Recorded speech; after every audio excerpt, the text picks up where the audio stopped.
हाँ तो दोस्तों, कैसे हो आप सभी लोग। उम्मीद है कि पूरी फैमिली अच्छी होगी। अजीमुशान मलिक शो पर एक बार आपका फिर से वेलकम है। आज तारीख है 18 सितंबर और 20 सितंबर है डेडलाइन शहजादी की सज़ाए मौत के लिए। जी हाँ दोस्तों, 20 सितंबर के बाद शहजादी को कभी भी फांसी दी जा सकती है। वो तारीख 21 सितंबर भी हो सकती है, 22 सितंबर भी हो सकती है, 23 भी हो सकती है। जी हाँ दोस्तों, जो शहजादी है वो अभी बंद है यूएई यानी कि दुबई के अबू धाबी में एक जेल है जिसका नाम है अल बातबा जेल, जिसके अंदर वो अभी बंद है। अब उसको क्यों बंद किया गया है, आखिर उसको सज़ाए मौत क्यों दी जा रही है, क्या उसका जुर्म है, क्या उसका अपराध है, क्या उसके खिलाफ साजिश है, कैसे उसको प्यार के जाल में फंसाया उज़ैर नाम के एक लड़के ने जो कि आगरा का था, फेसबुक पर कैसे कांटेक्ट हुआ, कैसे उसको ले जा कर के मानव तस्करी का शिकार बना करके दुबई में एक के घर में ले जाकर बंदी बना के उसको रखा और कैसे उसको जेल तक पहुंचाया और कैसे उसकी 20 सितंबर आखिरी तारीख यानी 2 दिन बचे हुए जब से मैं ये वीडियो रिकॉर्ड कर रहा हूँ, उसके बचने के सिर्फ 2 रास्ते हैं। कैसे उसको बचाया जा सकता है, कैसे उसके माँ बाप तड़प रहे हैं, सब कुछ इस वीडियो के माध्यम से आपको बताऊंगा। आजकल बहुत लड़के लड़कियां, खास करके बच्चियां जो है इस चीज़ का शिकार हो रही हैं, तो हर किसी को इस वीडियो को, इस कहानी को, इस क्राइम के एपिसोड को आखिर तक देखना चाहिए। तो आइए दोस्तों शुरू करते हैं इस वीडियो को। सबसे पहली चीज़, 33 साल की एक शहजादी जो कि यूपी की रहने वाली है, यूपी के ज़िला बांदा, यूपी में एक ज़िला पड़ता है बांदा, वहाँ की रहने वाली है, जिसके ऊपर एक केस है 4 महीने के बच्चे के कत्ल का। 4 महीने के बच्चे का कत्ल का उसके ऊपर इल्ज़ाम है, जो कि अबू धाबी यानी कि दुबई के अंदर ये केस दर्ज है और दुबई की निचली अदालत ने और ऊपरी अदालत ने उसको सज़ाए मौत सुनाई है, जो कि 20 सितंबर के बाद कभी भी हो सकती है।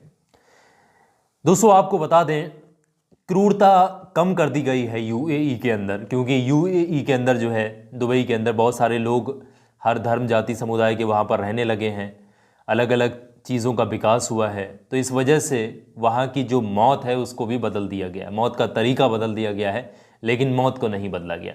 पहले वहाँ पर जो है पत्थर मार कर सज़ाए मौत दी जाती थी, चौराहे पर खड़ा करके पत्थर मारे जाते थे और सज़ाए मौत दी जाती थी, लेकिन अब ऐसा नहीं है। कानून में थोड़े से संशोधन करने के बाद में उसको अब गोली से मार कर उसकी मौत उसको दी जाएगी।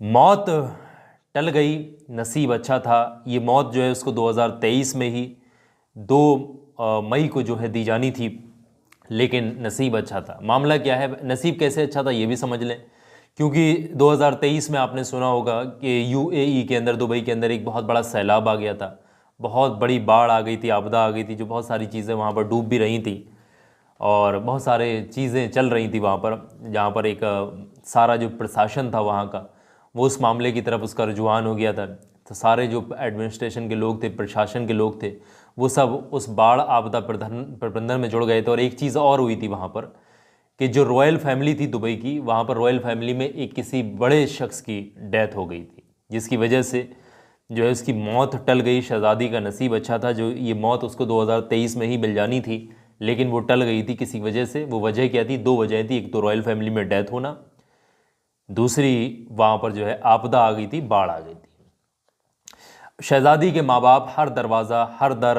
हर किसी इंसान से गुहार लगा रहे हैं।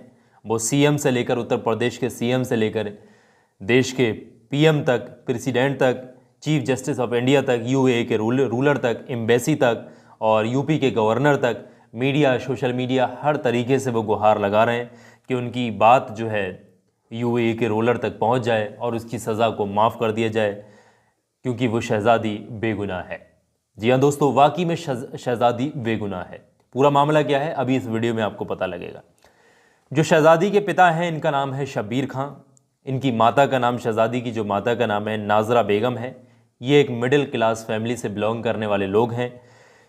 शहजादी बचपन से ही पढ़ने लिखने में बहुत अच्छी थी, खूबसूरत थी, लेकिन मामला क्या हुआ, बचपन से पढ़ने लिखने में खूबसूरत और अच्छी होने के साथ साथ जो है 8 साल की उम्र में एक हादसा होता है उसके साथ। एक हादसा क्या होता है, वो हादसा कुछ इस तरीके से होता है, बच्ची जो है खाना बना रही होती है अपने घर में, जो चूल्हा जल रहा होता है, बर्तन चढ़े हुए होते हैं खाने के, उसके ऊपर अचानक से क्या होता है, बर्तनों का बैलेंस बिगड़ता है, उसमें तेल वगैरह डला होता है कढ़ाई के अंदर, बैलेंस बिगड़ जाता है और वो खाना और तमाम तेल वेल जो है उसके चेहरे पर गिर जाता है उस शहज़ादी के।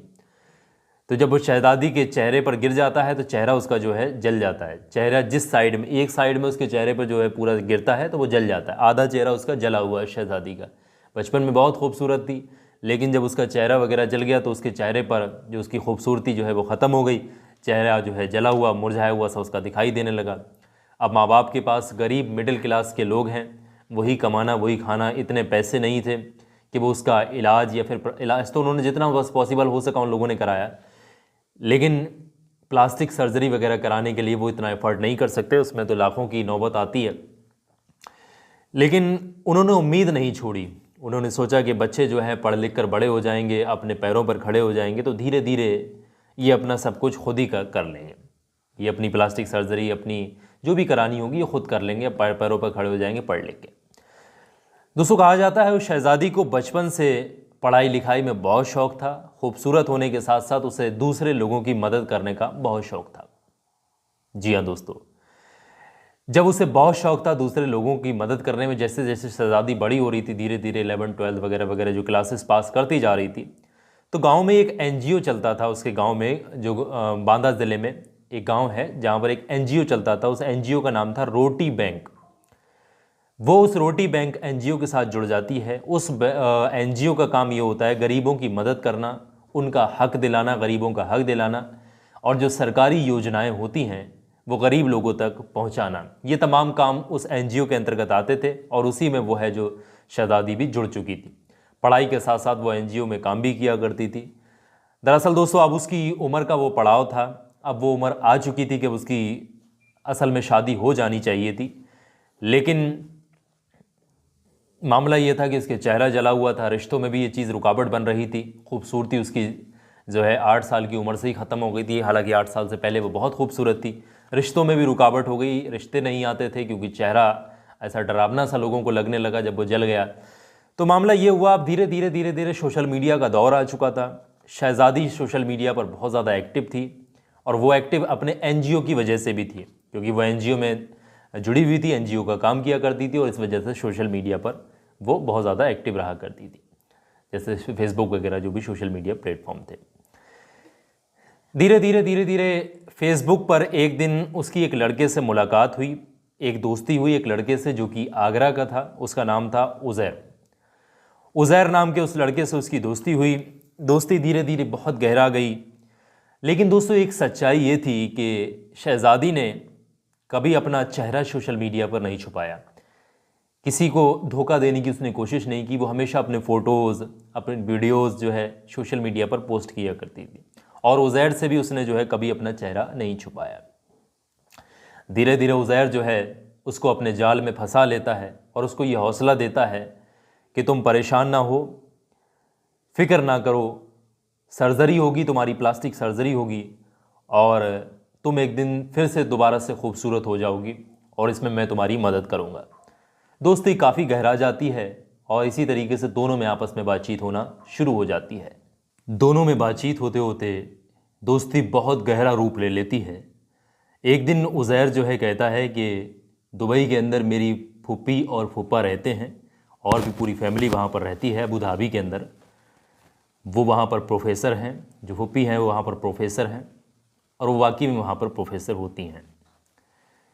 मैं एक काम करता हूँ, तुम्हें UAE यानी कि दुबई अबू धाबी भेज देता हूँ, तुम उनके घर पे रह लेना, थोड़ा उनका कामकाज में मदद करते रहना और तुम अपनी जॉब वगैरह वहाँ पर कर लेना। धीरे धीरे पैसे इकट्ठे हो जाएंगे, क्योंकि इंडिया में तो इतने पैसे तुम इकट्ठे कर नहीं पाओगी, और वहाँ पर पैसे इकट्ठे हो जाएंगे और फिर तुम जो है अपना इलाज करा लेना, अपनी सर्जरी करा लेना और दोबारा से तुम जो है खूबसूरत हो जाओगी, दोबारा से चेहरा तुम्हारा ठीक हो जाएगा। ये सारी बातें सुनकर शहज़ादी उसके चुंगल में आती है और अपने घर वालों को धीरे धीरे समझाना शुरू करती है। अभी 2022 स्टार्ट हुई थी, 2022 में ही स्टार्टिंग में ही जनवरी के महीने में, शुरू जनवरी में ही पहले हफ्ते में लगभग 90,000 रुपये, एक सोने की चैन, अपने ATM कार्ड्स और तमाम डॉक्यूमेंट वो अपने दोस्त उज़ैर को, जो कि आगरा में रहता है, उसको पहुंचवा देती है। जैसे तैसे उसको दे देती है। उज़ैर ने उसका एक टूरिस्ट वीज़ा लगवाया। 19 जनवरी 2022 को वीज़ा लगवाकर जो है उसे दुबई में भेज देता है।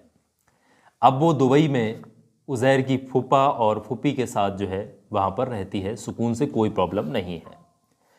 वो 3-4 घंटे जो है वहाँ पर काम में, खाना बनाने में जो मेड का एक रोल होता है उस तरीके से वो वहाँ पर अदा करती है, जिसकी बदौलत थोड़े बहुत वो पैसे भी दे देते हैं और थोड़े थोड़े पैसे वो जोड़ती रहती है। उसका सपना ये होता है कि मैं जॉब भी करूँगी और थोड़े थोड़े पैसे ये भी इकट्ठे हो जाएंगे, फिर मैं अपना एक इलाज कराऊँगी। वो ये सपना लेकर के दुबई के अंदर जाती है। अभी सब कुछ ठीक ठाक चल रहा था। 11 महीने बीत चुके थे, लगभग 1 साल हो चुका था। उसका जॉब कार्ड भी बन गया था। अब जब जॉब कार्ड बन गया था तो टूरिस्ट वीज़े से कोई ताल्लुक़ नहीं था, टूरिस्ट वीज़े से कोई लेना देना नहीं था। अब वो वहाँ पर मुकम्मल तरीके से रह सकती थी। अब दिन आता है 6 दिसंबर 2022 का। एक बेटा जो है फुप्पी जो है जन्म देती है। उज़ैर की फुप्पी एक बेटे को जन्म देती है। आमतौर पर जब नवजात बच्चे होते हैं तो उनको टीका, वैक्सीन और तमाम चीज़ें वगैरह वगैरह लगती ही हैं। बेटा हो चुका था 4 महीने का, फिर उसको जो है एक टीका लगाया जाता है, एक इंजेक्शन लगाया जाता है। उसकी दवाई चल ही रही थी, बचपन में बच्चों की दवाइयाँ वगैरह चलती हैं, तो जिसकी वजह से या फिर कुदरत की वजह से, जैसे भी कहिएगा, उसकी तबीयत बिगड़ जाती है और उस बच्चे की मौत हो जाती है। जब बच्चे की मौत होती है तो उसकी उम्र 4 महीने 11 दिन की होती है। जब बच्चे की मौत हुई तो पूरे परिवार को, प्रोफेसर परिवार को, फुप्पी को, फुप्पा को और फैमिली को और शहज़ादी तमाम लोगों को बहुत सदमा होता है। इसी सदमे की ज़िंदगी में 51 दिन बीत जाते हैं। अब शहज़ादी ने धीरे धीरे ये सोचना शुरू कर दिया कि अब वो बच्चा भी इस घर में नहीं रहा, अब मन भी नहीं लग रहा है, बड़ा माहौल सा ख़राब सा होता चला जा रहा है। तो शहज़ादी ने धीरे धीरे ये कहना शुरू कर दिया कि मुझे फुल टाइम जॉब करनी है। जब जब शहज़ादी ये बात बोलती कि मुझे फुल टाइम जॉब करनी है, तब तब उसकी जो प्रोफेसर फैमिली है, ख़ास करके फुप्पी, उसके अगेंस्ट हो जाया करती थी कि अगर ये बाहर फुल टाइम जॉब करेगी तो यहाँ घर में काम कौन करेगा, है ना। इसी वजह से झगड़ा वगैरह, तमाम फसाद, लड़ाई झगड़े शुरू हो जाते थे। शहज़ादी को टॉर्चर किया करते थे और उसके पासपोर्ट और तमाम डॉक्यूमेंट उन्होंने पहले ही जमा कर रखे थे। अब शहज़ादी कहीं जा भी नहीं सकती थी, उस घर से कहीं भाग भी नहीं सकती थी। 10 फरवरी 2023 का दिन आता है। अभी तक तो सब ठीक ठाक चल रहा था। जैसे ही 10 फरवरी 2023 का दिन आता है, फूफी उससे कहती हैं, और वो जो प्रोफेसर फैमिली है उससे कहती है कि हम तेरे सारे डॉक्यूमेंट और तेरा पासपोर्ट और वीज़ा, जो भी सारी चीज़ें हैं, तुझे दे देंगे और तुम जाकर कहीं भी जाकर आज़ाद जॉब वगैरह कर सकती हो और हम तुम्हें एयरपोर्ट पे भी छोड़ देंगे, सब कुछ कर देंगे। लेकिन तुम एक चीज़ कबूलो कि तुम्हारी वजह से ही इस बच्चे की मौत हुई है। जो हमारे घर में बच्चा ख़त्म हुआ है, इसकी मौत जो है तुम्हारी वजह से हुई है, तुमने ही इसका गला घोंटकर इसकी हत्या की है। ये बात शहज़ादी सुनकर उसके ज़मीन जो है पैरों के तले से खिसक जाती है और वो कहती है कि तुम ये किस तरीके की बात कर रहे हो, ये तुम लोग क्या बात कर रहे हो। लेकिन भाई एक चीज़ और भी है, जब बच्चे की मौत हुई थी उससे पहले इलाज के लिए, जो टीका वगैरह लगाने के लिए तमाम चीज़ें, हॉस्पिटल भी उस बच्चे को ले जाया गया था। और जब मौत हो गई थी तो अस्पताल में भी वो प्रोफेसर जो है, फैमिली जो है, वो डॉक्टर से भी लड़ने के लिए अबू धाबी में या दुबई के अंदर गई थी। डॉक्टर्स वगैरह से भी लड़ाई हुई थी। अब जब डॉक्टर वगैरह से लड़ाई हुई तो डॉक्टर्स ने भी कहा था कि हम पर शक मत कीजिएगा, ये कुदरती मौत है और अगर आपको कोई शक है तो पोस्टमार्टम इसका करा लीजिएगा, बच्चे की लाश का। तो रॉयल जो फैमिली है, प्रोफेसर फैमिली, उसने इनकार कर दिया था जो है पोस्टमार्टम वगैरह कराने से। अब जो है वो फैमिली कहती, ये रही तुम्हारा वीज़ा, ये रहे तुम्हारे डॉक्यूमेंट और मैं तुम्हें अभी एयरपोर्ट छोड़ दूंगी और जिससे तुम आसानी से अपने घर लौट जाओगी। बस तुम ये कबूलो, एक वीडियो बनाते हैं उसका और कहते हैं कि बस तुम ये कबूलो कि तुमने ही इस बच्चे का गला घोंटकर इसकी जो है मौत या इसको मारा है। वो शहज़ादी बड़ा चीखती है, पुकारती है, वो कहती मैंने ऐसा नहीं किया। उसको बहुत टॉर्चर किया जाता है, उसको मारते हैं, पीटते हैं, उसके जिस्म के सारे कपड़ों को उतार देते हैं और वीडियो बनाते हैं, उसको निर्वस्त्र कर देते हैं, नंगा कर देते हैं और फिर उसकी वीडियो बनाते हैं और कहते हैं कि तुम इस जुर्म को कबूलो कि तुमने ही इस बच्चे को मारा है, वरना ये फ़ोटोज़, ये तुम्हारे नंगे नंगे फ़ोटोज़ और ये वीडियोज़ तुम्हारे परिवार में, तुम्हारे जो इंडिया में जितने भी रिलेशन है, सब में ये फ़ोटोज़ वीडियोज़ भेज दिए जाएंगे। तुम और तुम्हारा परिवार, तुम्हारे माँ बाप शर्म से फिर जी भी नहीं पाएंगे। तो शहज़ादी बेचारी अकेली वहाँ फंसी हुई थी, बहुत घबरा गई। फिर उसका एक वीडियो बनाया गया निर्वस्त्र करके उसको, और उसने फिर उसी तरीके पे एडमिट किया उस चीज़ को, उसने उस चीज़ को कबूला कि हाँ मैंने ही इस बच्चे का गला दबाकर मौत दी है। उसको जो है वीज़ा भी पकड़ा देते हैं, पासपोर्ट भी पकड़ा देते हैं और कहते हैं चलो बैठो गाड़ी में, हम तुम्हें एयरपोर्ट छोड़ देते हैं। शहज़ादी बैठ जाती है उस गाड़ी के अंदर, एयरपोर्ट के बहाने से ले जाते हैं। ले जाते हुए रास्ते में ही एक मोड़ पर मोड़ते हैं, वो मोड़ होता है पुलिस स्टेशन का। पुलिस स्टेशन में उसको ले जाते हैं, ले जा कर के कहते हैं कि हमारे 4 महीने के बच्चे की कातिल ये लड़की है, इसने ही हमारे 4 महीने के बच्चे को गला दबाकर मारा है और ये वो लड़की है और ये वीडियो है, ये इसका सबूत है, ये कबूल नहीं। पुलिस तमाम चीज़ों को देखती है। पुलिस जो है उस लड़की को अरेस्ट कर लेती है, यानी शहज़ादी को जो है अरेस्ट कर लेती है और फिर केस जो है मामला जो है वो दर्ज कर लिया जाता है। शहज़ादी कुछ समय तक जेल के अंदर वहीं पर रहती है। फिर जो है मामला जो है निचली अदालत में जाता है, वहाँ की लोअर कोर्ट है दुबई की, वहाँ से उस शहज़ादी को जो है सज़ाए मौत की सज़ा सुनाई जाती है। वहीं पर उस फैसले को चैलेंज किया जाता है अपर कोर्ट के लिए, तो वहाँ पर भी उसके फैसले को, इस फैसले को जो है बरकरार रखा जाता है और मौत की सज़ा को जो है बरकरार रखा जाता है। अब वो शहज़ादी बेचारी गरीब परिवार से, ना उसका वहाँ पर कोई है, ना जानने वाला ना पहचानने वाला। अब इस मामले में शहज़ादी का एक हमदर्द यानी जानने वाला दुबई के अंदर था, जिससे आम तौर पर शहज़ादी की उससे बातचीत हुआ करती थी, तो उसको भी उस फैमिली ने उठवा लिया था। कहा था कि इसका भी कोई हाथ है। 6 महीने तक वो बंदा भी जेल के अंदर रहा था और फिर जेल से बाहर आ गया था क्योंकि उसका कोई हाथ नहीं था। ये चीज़ साफ़ कर दी थी पुलिस ने।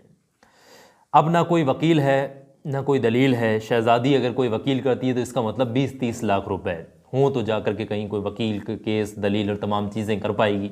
अब शहज़ादी गरीब है, गरीब परिवार से है, तो कोई वकील कोई केस लड़ नहीं सकती। फाइनली 2023 में उसको सज़ाए मौत दे दी जाती है। अब उसकी किस्मत अच्छी होती है। 2023 में मैंने जिस तरीके से शुरू में बताया कि दुबई के अंदर एक बाढ़ आ जाती है, जो पूरा प्रशासन है, एडमिनिस्ट्रेशन है, वो उस बाढ़ के आपदा प्रबंधन में लग जाता है और एक रॉयल फैमिली में दुबई की जो है वो डेथ हो जाती है, जिसकी वजह से उसको जो 2023 में मई में जो मौत 2 मई को सज़ाए मौत दी जानी थी वो टल जाती है, क्योंकि सारे लोग उधर लग गए हैं बाढ़ आपदा प्रबंधन में।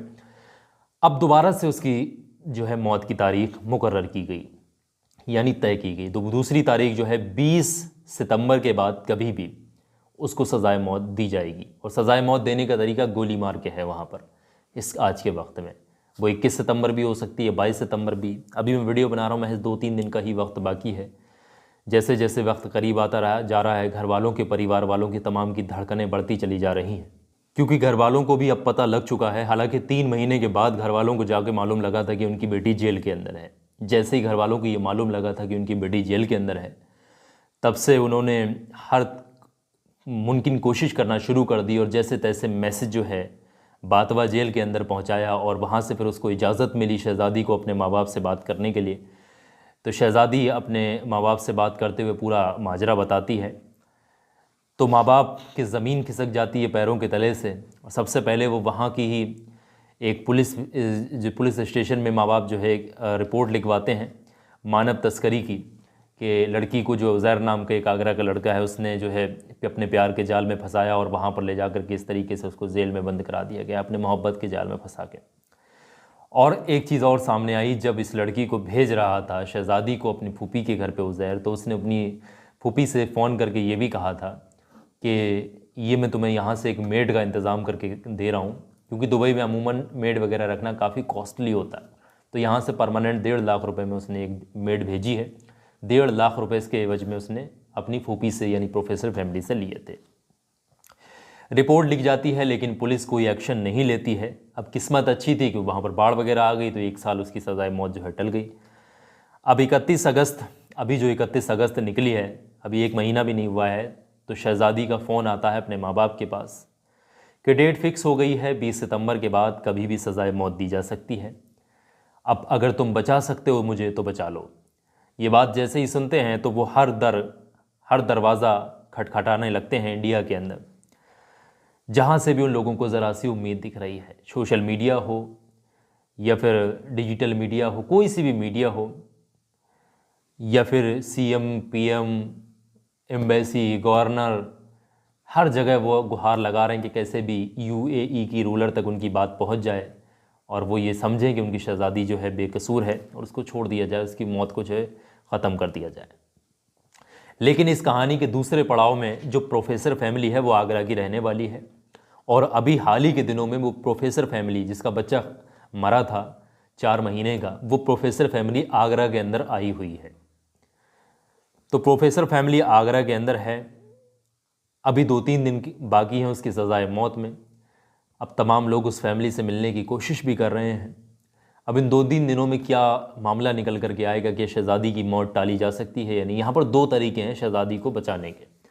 पहला तरीका तो ये है कि जिस फैमिली का जो बच्चा वगैरह ख़त्म हुआ, या तो वो फैमिली सीधे सीधे उसको माफ़ कर दे तो उसकी सज़ाए मौत टल सकती है। ये माफ़ीनामा वहाँ की अदालत में जाएगा और उसकी मौत जो है, सज़ाए मौत जो है वो टल जाएगी। और दूसरा तरीका ये है कि ब्लड मनी, जिसका परिवार का जो कोई सदस्य ख़त्म हुआ होता है वो ब्लड मनी मांगते हैं, और वो कितनी भी मांग सकते हैं, 1 करोड़, 10 करोड़, 5 करोड़। तो अगर ब्लड मनी मांगी जाएगी उस परिवार की तरफ से तब माफ़ी दी जाएगी। तब भी शहज़ादी के पास इतना पैसा, माँ बाप के पास इतना पैसा नहीं है। तो कौन लोग, कौन से NGOs और कौन से लोग, कौन सी जो है संस्थाएं सामने आएंगी उसकी जो है मौत से उसको बचाने के लिए, ये तो वक्त ही बताएगा। बहरहाल अल्लाह हर चीज़ को देख रहा है, इंसाफ करेगा। शहज़ादी अगर बेकसूर है तो अल्लाह उसको मौत से बचाएगा। तो आजकल लोग इस तरीके से फंसा कर के लोगों को जो है अपने प्यार मोहब्बत में फंसा कर देखो कहाँ से कहाँ पहुँचा देते हैं। बेचारी 8 साल की बच्ची, चेहरा जला, लोगों के ताने सहे, कितना बुरा बुरा लोग उसके चेहरे को देख कर कहते। गरीबों की मदद करने के लिए NGO में जुड़ गई और भी बहुत सारे उसने काम किए। फिर उसको प्यार के जाल में फंसा करके दुबई भेज दिया, उसको टॉर्चर, उसको नंगा क्या, उसके वीडियो बनाए, इसके पुलिस स्टेशन में 1 साल से बंद है, जेल के अंदर बंद है। वहीं दूसरी एक चीज़ आपको बता दें, UAE हालांकि इन चीज़ों में सज़ाए मौत में थोड़ा सख्त नहीं है। 2017 में आखिरी सज़ाए मौत दी गई थी। जब भी अमूमन किसी को सज़ाए मौत दी जाती है तो UAE के रूलर जो है रमज़ान के मौके पर माफ़ कर देते हैं। ये अमूमन देखा गया, बहुत सारे लोगों को माफ़ी मिली है रमज़ान के मौके पर। रमज़ान का वो पवित्र महीना होता है तो UAE के जो रूलर हैं वहाँ पर बादशाह होते हैं, वो दया खा करके माफ़ी दे देते हैं। लेकिन अभी रमज़ान भी नहीं है और सज़ाए मौत में सिर्फ 2-3 दिन ही बाकी हैं।